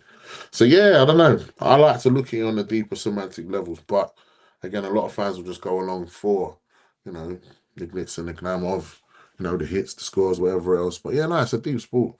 And yeah, a lot of the context of these results and the predictions come from a place of people obviously understanding where the teams are at on their arc to success. So yeah, also all good, man. 10 times in a row against Torbay. Right. 10 times in a row if it's working. You need the 3 or 4 yards, mate. Get him every time. I mean, I can imagine being a And not defender stopping the against that, run. and just knowing what they're going to do, and like you're saying the defensive coordinator and even your teammates like they're going to run here, they're going to run it, like and like people just sticking to what whatever's It's been that called tush and push just not syndrome, innit? adjusting. You And know kind what of they're gonna really run, but you can't stop it. You can't stop it's it. the demoralizing thing, man. Anyway, Leicester Panthers continue. I think no surprises there. 46-0 against the Lincolnshire Bombers. 81% predicted that. I think the Leicester Panthers are stacked for a Div 2 team. And next year. Lee Miners 14 against 48 for the Lancashire Buccaneers. The Buccaneers are doing well. They won their first game. I think it was 40-0, something like that. And so this is the rebranded Lancashire Wolverines. Okay. And they've joined a flag team and they've got a whole structure now. I can see this organisation just going from strength to strength, and putting up points like that and performances away is a great sign, right? So another team with that like tumultuous off season, you're not sure how that's going to go, and it's just showing a positive reward. Norwich Devils 14 to the Ouse Valley Eagles 30. Now, this is a surprising result, right? People would pick the home team. Norwich is good at home. Norwich are a solid team. Yeah, Ouse Valley done them. I never got to check out their program, to be honest. I lived up in I really like. Well, I actually like 3 years. My perception, and again, I'm not that close to these organisations, but my perception is that Norwich are like really well organised and have got a lot of structure to them, and Ouse Valley are the opposite to that. So like they get stuff done, but they seem to be less organised as an organisation. I love it. And like you tend to find that the more organised organisations will defeat the less organised, right? Like true. on the Little things field, like traveling to games, completely separate, right? Traveling to away games, And that's why I think this one sort of surprised me. I would have picked Norwich Devils to win that game. I think I did. Yeah. And then the last one, this was, I think, upset of the week. Maybe the season. Everyone that I've spoken to, and we've really backed the Plymouth Vanguard in their association process, and we live stream one of their games, and we like them as an organisation. And not surprised to see the 82% for them in this prediction. And they lost. And they lost by a point. And they lost a failed 2-point conversion late in the game. Oh yeah. They went for it. They went for it. And good, Respect. good on them, right? It didn't come off. So a painful way for them to lose. But let's look at the flip side of that. Awesome for Swindon Storm. Yeah. You've got away. That's crazy. You've gone against this team that everyone's raving about, that have got really good PR, that everyone's expecting to get promoted and do well, and you're taking the W from their home ground. That's a beautiful. That's what the game's about, man. Like I love that. After that play would have been awesome. The celebrations would have been crazy, yeah. Mate, good stuff. Right, let me get rid of this, and then we can start. Hold on. Oh my god. I hit remove it. It doesn't remove it. No, that's not what I wanted either. Give me a sec, Vic. We're going to get the comments back. We've got new coaches coming in. I just want to have a look at so people have said Stallions could be a dark horse. I don't think it's a dark horse at this point. I think it's a normal horse that's doing normal horse stallion things. I think it's doing awesome. I don't think for me, it's not a surprise. No, it's not. They've earned it. They deserve to be where they are. They're doing well. And hopefully it continues, man. What's this? Oh, Aaron confirmed it was a 21 dive. Always, mate, isn't it? Always. If you've got a team that can't beat an inside run, mate, that's what you're doing. Norwich missing American talent, indeed. Martin's just back up some second stuff time. about And his that's second called half. game He management, swapped out. man. That's it. Goes back up some time. Yeah, that's what you want to see. I just don't like it with the mercy rule. Obviously, I know everyone's thought and feeling. New coaches and admin at Ouse Valley, so they're getting better. Norwich missing their American talent. That's the same. Like Norwich, Ipswich, they're always those two teams that are like based on the American deployment, the American Air Force deployment. That's how good they are, and it's a pain, but it will never go away. But do they normally miss out on the final because they all normally fly out? The rotation of the officers, do they normally dramas during the season? No. So as the Knights, we played the Ipswich Cardinals in a final 10 years ago, more than that actually. 2009 actually. And they had all their Yanks for that, and they even brought in a new one, this 6'5" stud QB, and he got absolutely destroyed by one of our linebackers and threw his pads off and left the game, and that was like one of the best things ever. Because Baggy, do you guys remember Baggy, the Scottish guy that used to always like sound off? He was like a really like polarizing character, and he's apparently still involved in football, but doesn't post online anymore. No, he's a Scottish dude for West Coast Trojans. It was, but they folded. And they'd played Ipswich on the way to the final, played West Coast, and Baggy was like, "Oh, you won't beat this Yank QB, best thing ever, like unstoppable." Fucking done him within the first quarter. Fuck you, get out of the game. Anyway, yeah. So mate, that was a great win. That was a great season. That was mate. Anyway, Tebs is asking respectfully. We're gonna get to it. Hold on, what's going on here? You've disappeared, mate. Yeah, am I back? You're back. All right. Yeah, Tebs is asking what last. I don't know why he's trying to like prompt what we're doing, but we are gonna. I am gonna say what games are on. I will say which games are live stream. So give me a sec. I won't put it on screen. I'll just read them out to you, and then you can give us your predictions. Vic, I'll do mine as well, but I'm not going to publish them because I get annoyed when people moan about stuff. I don't care. Like I don't care about. I really don't care. Anyway, Saturday we've got Prem North game. Hopefully this is going to be televised, broadcast. 5 p.m. on Saturday. Newcastle Vikings are hosting the Coventry, formerly Tamworth Phoenix. Ooh, that used to be. So Phoenix has changed the name to what? They're now Coventry. They're still the Phoenix, but they're not Tamworth Phoenix. Coventry. Andy Crowther was amazing in that final. Yeah, he got 5 sacks. Anyway, and he didn't get man of match. Kingsley got it. Andy Crowther, he won the Hearts. Anyway, Newcastle at home against Coventry. Go Cov. That's Tamworth. Tamworth have got some serious metal against them. The year they beat someone in the semi-one of the London teams. I saw them play. The way that the early Olympians were coached and played, the whole thing of you want 5 or 6 people minimum around that ball every time you make that tackle. You want to be hungry. And again, if that's still in there, embedded in there, they should be able to win, man. Defense wins championships. I follow the same as you. So I feel like Coventry or / Tamworth, we'll call them Coventry, right? They obviously won a Brit Bowl. I feel they had a little bit of a blip. And then they've got new head coach and like new people in, and I feel like they're a team back on the up again. So I feel like they're going to win this game. I'm really interested to see where they end up in. We're actually live streaming one of their games. They're going to live streaming their game in 2 weeks against Titans, which is going to be awesome. I'm in Manchester. Yeah, our first ever time live streaming another team, so that's going to be amazing. Good stuff. All right. Anyway, the Cats versus the Warriors. Do we even need to discuss? I'm Was picking that a thing? Warriors. Score, no score. You normally do a little bit of a juicy one. I think the Cats are going to score, or the Warriors are going to hit a certain points. I think you need to mix it up with those ones. Yeah, that's what they keep doing. Is these handicaps and annoying people.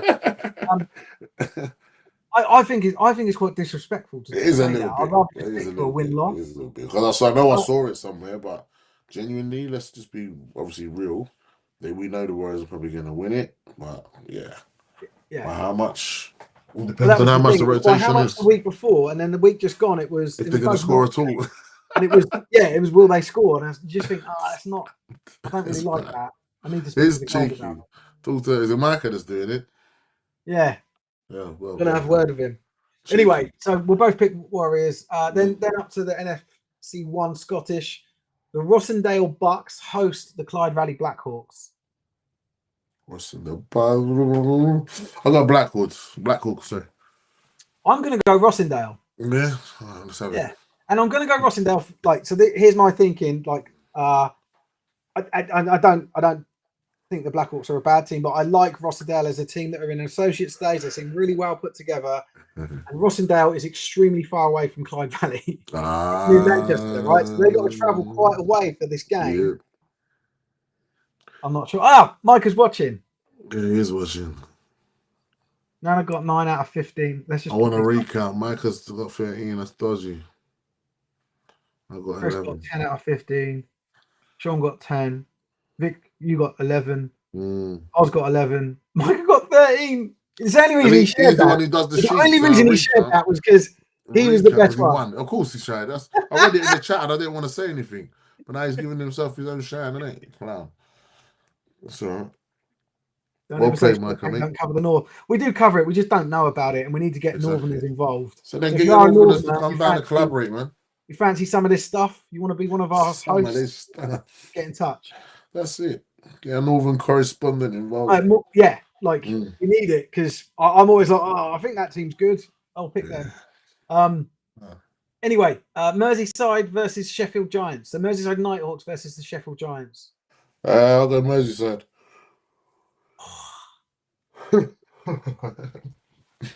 You do realise I've been out of the game for 5 years. So your knowledge is probably exceeding mine. So don't be swayed by my picks. Yeah, but it's early in the season. I can see this. I think this is going to be a close one. I'm gonna go Merseyside.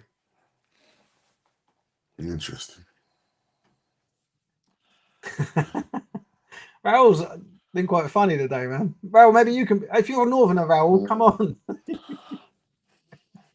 Right, then we've got Yorkshire Rams and Chester Romans. I think this is going to be a one-side heavy win for the Rams. They've been doing really well. I'll go Rams as well. I'm going to talk again. Birmingham Bulls and Staffordshire Surge. Staffordshire Surge with the deadly nose tackle. Yeah, do you know what? Likes to take out. I think that might be a distraction, so I'm going to go with the Bulls. I'm going with the Surge just based on that one highlight alone. Yeah, that's it. I love it. Love it. It fills me with joy. I've watched it several times. And I'll probably watch it again before I go to bed. Yeah, man. Look at that. Never know Merseyside. Steelers Revolution. So Sandwell Steelers and Shropshire Revolution.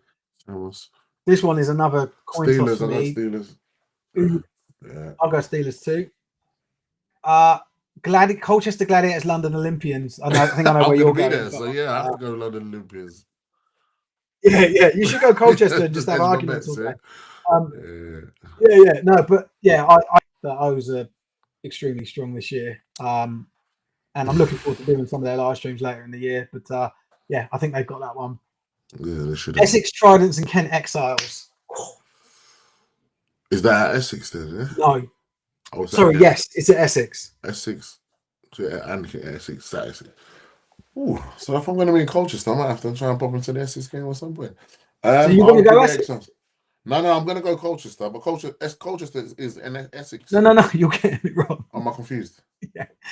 Colchester are playing Olympians. You've already said Olympians. This game is Essex Tridents versus the Kent Exiles. At Kent or at Essex? At Essex. So how far is Essex and Colchester stadiums from each other? Very far. Serious? How far? I'm pretty sure Essex played to the east of London and Colchester's like away a deep. Oh, right, cool. Yeah, like they're very. It's going out towards East Anglia that way. Yeah, it's like on the coast. You got good shot. It's got like a northern coast in the UK. Yeah. I got you. All right, cool. So I'm gonna give it Kent Exiles. Okay, yeah, me too. Another team that's doing their little bit. Blitz B versus Portsmouth Dreadnoughts. Blitz B. I'm Portsmouth on Thursday. Good stuff. I'll go Blitz B, yeah. I'll go Portsmouth. That's where I'm from. Yeah. Yeah. I spent some of my formative years there too. That's why I'm double hard. Screw up fighting. Anyway, Yeah, mate. I lived in a really rough neighbourhood in Portsmouth. That's good stuff, man. It was bad. Just the I remember. I'll tell you one thing quickly. I remember one time my mum asked me to take a K's catalogue over to her friend's house, and they could see from the back doors of the houses, they could see each other. My mum and her friend, right? And she's like, "Oh, just run this catalogue over." So I had this running along with it. I was only little, running along with it, and someone had set a fucking booby trap up. They dug a little ditch, and they were hid behind a little bit of wood that they'd set up, right? And I fell into this ditch, and barbed wire wrapped around me. And the only thing that really saved me was the K's fucking no. Barbed wire and a my mum and my mum's friend were watching. Just like, no. these kids all laugh. Mate, in Portsmouth. It was a proper rough. I'm supposed to be staying down there Wednesday night. We're gonna look out for booby traps, yeah. Oh mate, You know? yeah. Well, this was like that. So my dad was in the Navy, so I grew up on the place in called a naval estate in Eastney, and it was just no rough. way. It's not rough anymore. It got cleared out because of asbestos. Oh, stop. Yeah. That's anyway. K's catalogue and asbestos saved your life. Yeah, mate. Yeah. What a combo. Unreal. Anyway, Sussex Thunder versus the Berkshire Renegades. Sussex. I'm inclined to say Sussex, yeah. Okay, I'm going to say Berkshire. Okay, this guy wants to just go head to head like that. Yeah, fair enough. Yeah, that's what I'm trying to do. One of us is getting blown out. Somerset Wyverns versus the South Wales Warriors. South Wales. Yeah, I'm going South Wales. Lincolnshire Bombers and Leicester Panthers. Leicester Panthers. Yeah, me too. And then the last game, Oxford Saints and Ipswich Cardinals. I'll give it to the Cards. They had one guy literally built like. So we're live streaming that game. That's one of the ones. We also live streaming Somerset versus South Wales. Tebbs is doing that one. I'm doing Oxford. I'm going to pick Oxford, not because I'm there live streaming it. I think Sport Tank as a whole, not just me, but also Tebbs. We've been live streaming Oxford games for like a few years now, and this is the first year because I don't know if you remember, but they had to stay up in Div 1 despite being relegated 2 years in a row. And they just got sort of decimated because of it. And now this is the first season. They're down in the Div 2, the SFC 2 East. They got a chance to build. And yeah, and like I'm backing them. You know what I mean? Like I really want them to do well. Invested. Like, you know, yeah. So I've got love for them, and I'm backing them, and I'm looking forward to live streaming that game on Sunday. Good. Who's working the last game on Sunday? See how many people. We're also, for the first time, and we cannot fucking wait. We are live streaming a game on Saturday night for the CEFL. Which is the European Central Europe. Bristol Aztecs are playing the Amsterdam Crusaders this Saturday night, and we are. When I see Ted on Saturday, I'm gonna fucking hit him. Right? Where's it being played? Leeds. This is being played at Dings Crusaders Rugby Club in Bristol. Great venue, and we're gonna have a full complement. Well, a good complement of a team there. So good commentators. We're gonna try and do some extra coverage for it that we don't normally do. So really looking forward to that. Aztecs' ground, yeah? Yeah, the Aztecs, yeah. Aztecs versus the Amsterdam Crusaders. Oh, nice ground. So and this is like a you know, like knockout, you know, so either you if you win, you stay on, if you lose, you're out. So is only one British team in it, or did the Warriors not enter it? They are in it. No. Or Manchester actually Manchester didn't get to the final. So the way that these European competitions work is like the champion gets to refuse, then the vice champion, then the third, fourth, fifth, and it just goes down like that. So the Titans didn't get the offer, you know, because the Bristol Aztecs took it.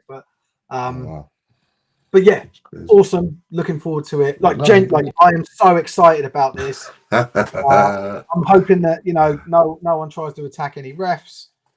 There you go. And yeah, look like let's do a prediction for that. I don't know much about Amsterdam except for the little tidbits that you see on. Do you know what? Look, I'm going to stop you there because it doesn't matter how good Amsterdam are. Because we're fucking backing British Bristol. There team you on go. British Cool. soil in a European competition. There you go. Manifest. Let's go. Yeah, nah, Bristol was a solid outfit. Every year, I think that I played them, they always showed up and they always got better. Purely off the back of the fact that they had that academy there. Even some of the youngsters that came to O's at that time, it was like, where you going? Are you going to try and go to Europe? Because it's quite difficult to go to Europe. So the young ones that were still in, thinking about university, college, or whatever, Bristol was always the draw. Because this was pre-NFL Academy days. No one had the NFL Academy to go to. So Bristol was Yeah, the NFL Academy before the NFL Academy. that's right. Yeah, Bristol was the IPP before the IPP. yeah. Because they were the only full-time program I where know, you man. could I love them. go. I love the academy. Bristol And the Academy. fact that they've survived it now and they're still doing what they're doing with their two teams. Again, London Blitz, similar to have two senior teams kind of complementing each other. All good. Essentially, the Stallions could have been the London Olympians B team, but Mm, for the politics, mm, but for the location issue. But you know what it is? You have to make sure you capitalize on your catchment. So Bristol have that location, university, the draw for the academy, the links that they have, guys coming from Europe to do full-time football. And yeah, man, a great facility. Wish them well. Every time I've been there, they've been great. yeah, it's awesome. So yeah, let's it'll be a nice day, a good event. So Mm. Martin's just thrown the gauntlet down. He said that the ref crew is going to be 8 strong, so they're ready to take on anyone. Yeah. Come and have a go. If you think you're Come and right, have a go.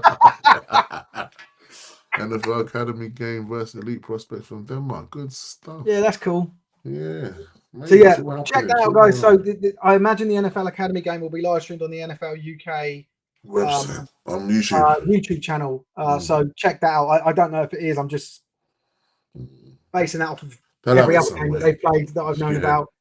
But yeah, that'll be great football to watch as well. But yeah, definitely tune in to us on Saturday to support. Hopefully to support. I know Callum here is saying Amsterdam by 20. We're just going to ignore the negativity, Callum. We're going to focus on the Aztecs winning. But yeah, please, tune in, watch it, enjoy it, get involved, ask questions, give the commentators a bit of stick. We love a little bit of back and forth.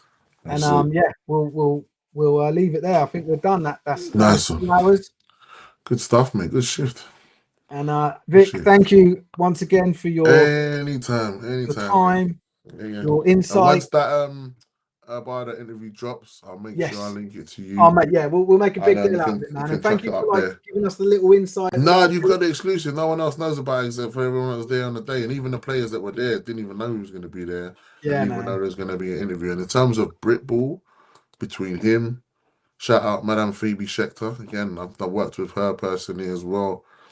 And these people that have made the game kind of positive over here on the media side, even your Neil Reynolds is, all these different Sam Quecks and is it Sam Queck? Sam Queck, yeah. All those ones that have Kansas City fan, isn't she? Yeah, the Hannah Wilkes and all these George on Sports, all these different people that you now see on the mainstream platforms profiling the game that again weren't household names before. Now they're actually household names and people look at them and see them on social media at the Super Bowl doing all sorts of things. Mate, it's great. And it's inspiring for again the people that get involved in the sport now, possibly not knowing that knowing that they're not gonna get to the NFL, but there's options to be immersed in a sport that is a great institution for progress. You know what I mean? So yeah, man. Shout out to them. I look forward to the final cut because I've got the raw audio on my phone, but I don't want to listen to it back because I'm actually quite nervous. But yeah, I've sent the audio to the media guy who's going to match it up with the visuals, and yeah, I might listen to that later on tonight to have a preview of the interesting convo. But nah, it's all good, man. Aaron is just saying that there's a lot of flag stuff happening, and the NFL are bringing a lot of players and attention onto it in the UK. I'm at the Southern qualifier for the NFL UK stuff on Thursday in Portsmouth. So again, next time whereabouts? Do you know whereabouts in Portsmouth it is? Sir. I can't disclose. Let me know. I might drive down, mate. I might come down. No. I could be your bodyguard. I could be. I'm a local. I'm staying the night on Wednesday. So if you want to go out for a drink on Wednesday, and then we'll go out on Thursday to do the event. But yeah, again, hopefully we'll get to the point where we'll be Oh, able to profile these games and put them, because I kind of think the big bowl is the big main event for it. The big main event is a big bowl, and that's yeah. a massive day. They'll get someone from the Jags down. I was with what's the kicker? Lambert, Josh Lambert. I did a big bowl with him, so I was basically chaperoning the kids. He was supporting my team, and again, every game they played, he was cheering on the sideline. So each team, I think, had someone from one of the teams with them throughout the tournament because it's the big final, and it was amazing, man. Really, really, really good. So yeah, all that stuff is it's all bubbling under. Obviously, Britball, once Britball finishes, the NFL comes back in, and it's going to be awesome. Are you going to do a bit of the profile NFL stuff going through, or you going to So stick to yeah, just Britball? yeah, we dialed back our NFL coverage because it was like no different to anything else. And like, why would you come to Sport Tank for that content when you can go to the BBC, Sport, or whatever? But yeah, like what we want to Maybe try if and you do. do the betting thing alongside that. Well, we want to do stuff where we work closer with them throughout the year, because their argument against us is like, well, you only want to speak to us when the games are on, and we're like, well, yeah, we invite us to whatever and we'll do it. So yeah, we want to get more involved with their stuff, but at the same time, where we are now as an outlet is we're trying to focus intently on British American football, and so as long as it's something that benefits or convalesces with British American football, then great, right? But if it's something that doesn't, then it's probably not for us at the moment. So the stuff like NFL Academy, the flag stuff that's going on where kids get British kids get involved, but actually less so the actual NFL London games, because what does that actually do for British football? And it's a good jolly for us, like for our guys and our photographers and our for the league itself, stuff. But what does it do? Yeah, what is it actually doing for? And maybe that's something that we can maybe help with, right, with this relationship. But yeah, so it's if we've got the right amount of people that are doing the right type of work throughout the year, it's on cross it, pollination, isn't it? That's what it is. At the moment, we don't have that. At the moment, we don't have it, and there's, for me as as an outlet, I've got other things that prioritize over NFL stuff. Yeah. For like coverage of the British game, for example, like women's, we don't have anything. GB's different because we would love to cover GB, but we don't get any information from BAFA on them. So like we're like blacklisted. So we're like, what's the fucking point? Stop. So yeah. So but there's also more to do for flag that we want to cover, and that's going to be quite interesting because become the premier outfit for covering flag in the UK. Imagine what that opportunities that could open up massive with the Olympic stuff coming up. The Olympic stuff, yeah. So it's time better spent and effort, resource better spent on these other things before we get going for stuff that's already profiled. Yeah. So I refereed at a tournament in Tooting for that region's qualifying, and you know what? The flag game, as I said, I spoke about that guy that was centre mid. And he was running the game, having never played the sport before, apart from MPE. There was a young girl there. She was a national standard cheerleader. She scored a touchdown, did a round off and triple backflip. I said to her, "What are you doing? You know you get flagged for that, right?" She said, "What?" I said, "You could have kicked someone in the face." So I got onto her because I realised she was running the game as well. Yeah. But she was awesome because when she got taken off, she went and stood by her mum and cheered the rest of the team on for the rest of the game. And for me, I thought, you know what? Respect where respect's due. She was a bit cocky and a bit braggadocious like the other boy. I nipped them both in the bud, but she came off. She cheered the team on. The other boy, he came off, throwing stuff around, kicking stuff about. And I said to his coach, "Mate, you would have won it if you didn't get head loss." And he was like, "Yeah, well," I said, "You just got to make sure, obviously pick him next time, but make sure he keeps his emotions in check." Do you know what I mean? And this is the institution of this sport, because a lot of semi-pro footballers are 17, 18. I say this to people all the time. Semi-pro soccer players in this country, at that age, they have the ability to transfer into flag, personally, because I understand the sport of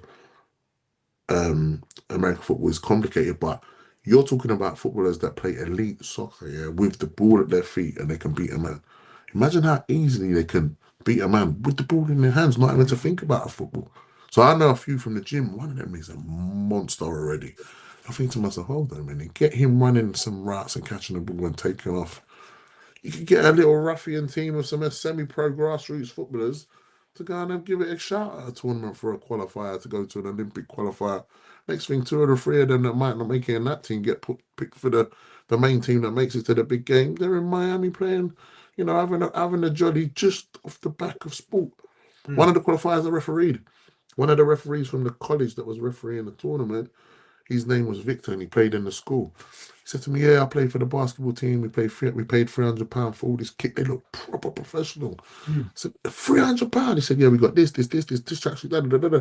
Yeah. I'm like, fair enough. And he said, "Yeah, we're going Miami. We're going to America for 12 nights to play basketball." I'm like, hold on a minute. I didn't even have a gym that was fit for purpose to play basketball when I was secondary school. You're flying out to America. And you know what? Don't hate the player, hate the game. Like that technology college, Northfleet Technology College, shout out to them. Great event, great facility. And yeah, these schools need to jump on it. And shout out JagTag and Jacksonville Jaguars for doing a lot of this stuff. And NFL UK as well.